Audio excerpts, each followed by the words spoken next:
আমাদের বেশিরভাগ প্রশ্ন থাকে যে আমাদের দোয়া কিভাবে কবুল হবে। আমি নিয়মিত তাহাজ্জুদ পড়ি, আল্লাহর কাছে অফুরন্ত দোয়া করি, তাও আমার দোয়াগুলো কবুল হচ্ছে না। এটা এমন একটা প্রশ্ন যা প্রতিটা মুসলমানের অন্তরে কখনো না কখনো অবশ্যই আসে।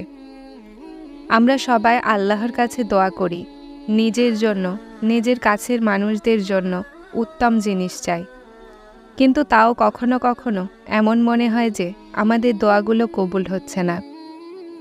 দোয়ার কবুলিয়তের বিষয়ে আজ আমি আপনাদের কাছে এমন তথ্য শেয়ার করব যার পরে আশা করছি যে আপনার অন্তর স্বস্তি পাবে। এখানে আমি আপনাদেরকে বলতে চাই যে দোয়া অনেক রকম হয়, একটা দুনিয়াবি এবং অপরটি আখিরাতি। একটা শারীরিক রোগবালাই থেকে মুক্তির দোয়া এবং অপরটি ইচ্ছা পূরণের। অর্থাৎ কিছু দোয়া দুনিয়ার জন্য চাওয়া হয়, কিছু দোয়া আখিরাতের জন্য চাওয়া হয়। কিছু দোয়া তো জলদি কবুল হয়ে যায়, যেমন আমরা কোথাও চাকরি করছি, সেখানে আমাদেরকে অনেক সমস্যার মোকাবেলা করতে হয়। আমরা আল্লাহর কাছে দোয়া করি এবং সকালে সেই সমস্যার সমাধান হয়ে যায়। এভাবেই আমরা কোনো কিছু খাওয়ার ইচ্ছা করি তো জলদি আমরা সেটা পেয়ে যাই, যে কোনোভাবেই সেই জিনিস আমরা পেয়ে যাই। মানে এমন দোয়াগুলো আমাদের জলদি কবুল হয়ে যায়। এটা হলো দুনিয়াবি চাওয়া। আর আল্লাহর শুকরিয়া আদায় করি যে এমন অফুরন্ত দোয়া আমারও কবুল হয়েছে, আর হয়তো আপনাদেরও এমন অনেক দোয়াই কবুল হয়েছে। আর এখানে আমরা সবচেয়ে বড় ভুল করি যে যখন আমাদের এমন দোয়াগুলো কবুল হয় তো আমরা বলি, যদি আমি অন্য কোনো দোয়া চাইতাম, আমি তো জানতাম না যে আমার এই দোয়া এত তাড়াতাড়ি কবুল হয়ে যাবে। আমি তো জানতাম না যে এটা কবুলিয়তের মুহূর্ত ছিল, তাহলে আমি অন্য কোনো দোয়া চাইতাম। এমন মনোভাব রাখা উচিত নয়। কেননা যদি আল্লাহ আমাদের দোয়া কবুল করেছেন, সেটা আল্লাহর দয়া মনে করা উচিত। আল্লাহ যা আমাদেরকে দিয়েছেন, আমাদের উচিত সেটার শুকরিয়া আদায় করা, নাকি আমরা তার না শুকরিয়া করব। আমাদের যা চাই তার জন্য আমাদের উচিত আলাদাভাবে দোয়া করতে থাকা, বারবার দোয়া করুন। কিন্তু যে নিয়ামত আল্লাহ তোমাকে দিয়ে দিয়েছেন তার না শুকরিয়া করো না। আর কিছু দোয়া বেশি সময়ের হয়, যেমন আমাদের যদি অনেক টাকার প্রয়োজন হয়, অথবা একটা বাড়ির, অথবা একটা গাড়ির, যে কোনো এমন জিনিসের, অথবা কোনো শারীরিক রোগব্যাধির থেকে মুক্তি লাভ হোক, এমন দোয়াগুলো কবুলিয়তে সময় নেয়। সবচেয়ে প্রথম ভুল যা আমরা দোয়া করার সময় করি তা হলো এটা যে আমরা দোয়া চাওয়ার সময় দোয়া কবুল হওয়া অথবা না হওয়ার সন্দেহ মনে রাখি, যে জানি না এই দোয়া কবুল হবে কি না, এই জিনিস আমি পাবো কি না, জানি না এই জিনিস সম্ভব হবে কি না। অর্থাৎ আমাদের ঈমান দুর্বল থাকে।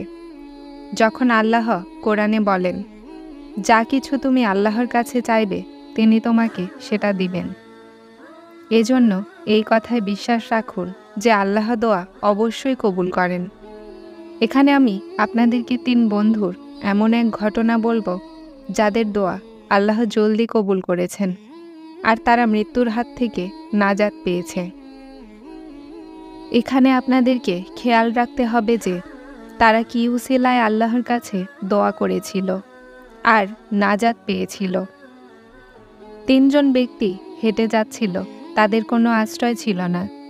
তারা পাহাড়ের ওপর একটি ঘর বানালো এবং হঠাৎ তাদের ঘরের সামনে একটি পাহাড় তৈরি হয়ে গেল, আর তাদের বাইরে বের হওয়ার রাস্তা বন্ধ হয়ে গেল। তারা একে অপরকে বলল, তোমরা তোমাদের নিজেদের নেক আমলের ওপরে লক্ষ্য করো, যা তুমি শুধুমাত্র আল্লাহর জন্য করেছ, আর সেটার উসিলায় আল্লাহর কাছে দোয়া করো। হতে পারে তিনি এই বন্দি অবস্থা থেকে আমাদেরকে মুক্তি দিয়ে দিবেন। তারপর তাদের মধ্য থেকে একজন বলল, হে আল্লাহ, আমার বৃদ্ধ পিতামাতা, স্ত্রী আর ছোট ছোট বাচ্চা আছে, যাদের আমি দেখভাল করি। যখন সন্ধ্যায় আমি আমার পশুগুলোকে খাওয়ানোর পর তাদের বাসায় এনে দুগ্ধ সংগ্রহ করি, তো আমার পিতামাতার কাছে সেটাকে নিয়ে যাই এবং আমার বাচ্চাদের আগে তাদেরকে খাওয়াই। একদিন আমার একটা পশু হারিয়ে যাওয়ার কারণে আমি সেটাকে খুঁজতে বের হই, আর রাতে বাড়িতে ফিরতে পারিনি। যখন আমি বাড়ি ফিরলাম, আমার মাতা পিতা ঘুমিয়ে পড়েছিলেন। আমি যেভাবে প্রতিদিন তাদেরকে গ্লাসে দুধ দিতাম, সেভাবেই ওই দিনও গ্লাস হাতে তাদের মাথার কাছে দাঁড়িয়েছিলাম। আমি তাদেরকে ঘুম থেকে জাগানোকে ঠিক মনে করিনি, আর না এটা ঠিক মনে করি যে তাদের আগে বাচ্চাদেরকে খাওয়াবো। আমার বাচ্চারা খুব ক্ষুধায় কাতর হচ্ছিল, কিন্তু আমি এভাবেই সেখানেই দাঁড়িয়েছিলাম, আর তারাও সেভাবেই ঘুমিয়েছিল। এমনকি এভাবেই সকাল হয়ে গেল। হে আল্লাহ, যদি আপনি চান যে এটা আমি শুধু আপনার সন্তুষ্টির জন্য করেছি, তাহলে এই দরজায় এমন একটা সুড়ঙ্গ করে দিন যেন আমি আসমানকে দেখতে পাই। তো আল্লাহ সেটাতে একটা সুড়ঙ্গ করে দিলেন যে সে আকাশকে দেখতে পেল। দ্বিতীয় সাথী বলতে লাগলেন, হে আল্লাহ, আমার একজন দাসী আছে। আমি তাকে তেমনই ভালোবাসতাম যেমনটা একজন পুরুষ একজন নারীকে বাসে। আমি তাকে পাওয়ার জন্য সোনার মোহরও দিতে রাজি ছিলাম। কিন্তু সে তখন বলল, হে আল্লাহর বান্দা, আল্লাহকে ভয় করো, বিবাহ ছাড়া কোনো সম্পর্কে জড়ানোকে ভয় করো। তখন আমি আপনার ভয়ে নিজেকে গুনাহ থেকে দূরে রেখেছিলাম। আমি এটা আপনাকে খুশি করার জন্য করেছিলাম। তো যদি আপনি খুশি হন, তাহলে এই পাহাড়ে আর একটু সুড়ঙ্গ করে দিন। আল্লাহ তার জন্য আর একটু সুড়ঙ্গ করে দিলেন। আর তৃতীয়জন দোয়া করার সময় বলল, হে আল্লাহ, আমি একজন দিনমজুরকে প্রায় 7.5 কিলোগ্রাম চালের বিনিময়ে কাজে লাগিয়েছিলাম।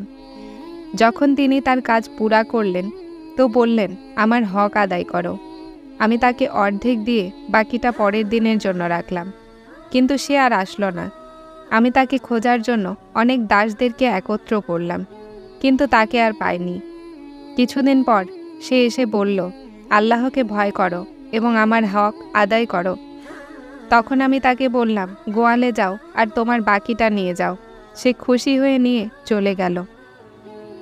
হে আল্লাহ, এটা আমি শুধুমাত্র আপনাকে খুশি করার জন্য করেছি। যদি আপনি আমার উপরে সত্যিই খুশি হন, তাহলে পাথরের বাকি অংশ সুড়ঙ্গ করে দিন। আল্লাহ পাথরের বাকি অংশ খুলে দিলেন, আর তারা মুক্ত হয়ে বাইরে বেরিয়ে আসলো। এই হাদিস থেকে আমরা এটা বুঝলাম যে মানুষকে এমন কিছু আমল করা উচিত যা আল্লাহ এবং সেই মানুষ ছাড়া কেউ জানে না। এজন্য যে গোপন গুনাহ যেভাবে মানুষের জন্য ধ্বংসের কারণ হয়, এভাবেই গোপন সওয়াবসমূহ নাজাতের রাস্তা তৈরি করে। আর এমন নেকি করার পরও যদি আপনি ভাবছেন যে প্রতিটা জিনিস আপনার নাগালের বাইরে চলে যাচ্ছে আর পরিস্থিতি আপনার অনুকূলে নেই আর আপনার দোয়াগুলো কবুল হচ্ছে না, তাহলে একবার সেই গাছের কথা ভাবুন যা শীতকালে এক এক করে তার প্রতিটা পাতাকে হারিয়ে ফেলে, তারপরও দাঁড়িয়ে থাকে শুধু সেই আশায় যে বসন্ত অবশ্যই আসবে। এভাবেই আপনার সৃষ্টিকর্তার উপরে বিশ্বাস রাখুন। যারা ভিডিওটি দেখছেন তারা সাবস্ক্রাইব করে হেদায়েতের সাথে থাকুন। আসসালামু আলাইকুম।